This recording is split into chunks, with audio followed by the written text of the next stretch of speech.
Digest ಮಾಡ್ಕೊಳಕ್ ಆಗೋದಿಲ್ಲ. ನಾನು ಇವತ್ತು ಹೇಳ್ತಾ ಇದ್ದೀನಿ, ದಳದವ್ರಿಗೂ ಅಷ್ಟೇ. ನಾನು ಇವತ್ತು ನಿಮ್ಮ ಮುಖಾಂತರ ದಳದ ಕಾರ್ಯಕರ್ತರಿಗೆ ಹೇಳ್ತಾ ಇದ್ದೀನಿ, ನಿಮ್ಮ ಲೀಡರ್ಗಳು ನಂಬ್ಕೊಂಡ್ರೆ ನಿಮಗೆ ಭವಿಷ್ಯ ಇಲ್ಲ.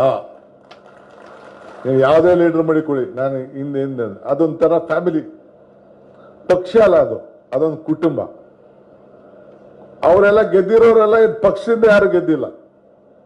ಈಗ ಜಿ ಟಿ ದೇವೇಗೌಡ ಗೆದ್ದಿರ್ಬೋದು, ಇಲ್ಲಾಂದ್ರೆ ಚಿಕ್ಕನಾಯಕನಹಳ್ಳಿ ಕ್ಯಾಂಡಿಡೇಟ್ ಇರ್ಬೋದು, ಯಾರೇ ಗೆದ್ದಿರ್ಬೋದು.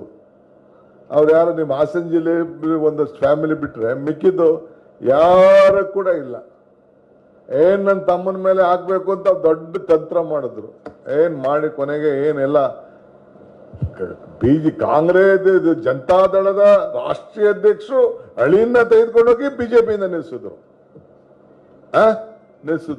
ನಂಗೆ ತಂತ್ರ ಮಾಡಕ್ ಗೊತ್ತಿಲ್ವೋ?